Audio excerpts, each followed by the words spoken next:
आपको खबर दें, army chief general Syed Asim Munir ने वाज़ेह किया है कि गैर मुल्की आकाओं की प्रॉक्सी बनने अनासिर को अच्छी तरह जानते हैं। कौम और मुसल्लह अफवाज की मुश्तरका कुव्वत से दोस्तनुमा दुश्मनों को हर सूरत शिकस्त देंगे।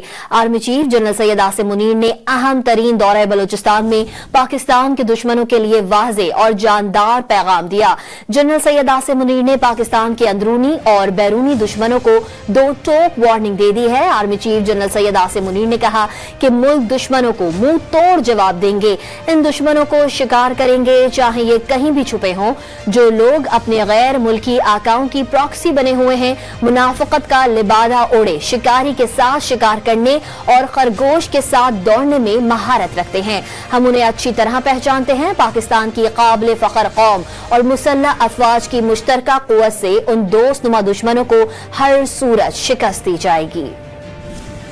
आपको खबर दे रहे हैं, army chief general Syed Asim Munir ने वाज़ेह कर दिया है कि गैर मुल्की आकाओं की प्रॉक्सी बने अनासिर को अच्छी तरह जानते हैं। कौम और मुसल्लह अफवाज की मुश्तरका कुव्वत से दोस्तनुमा दुश्मनों को हर सूरत शिकस्त देंगे।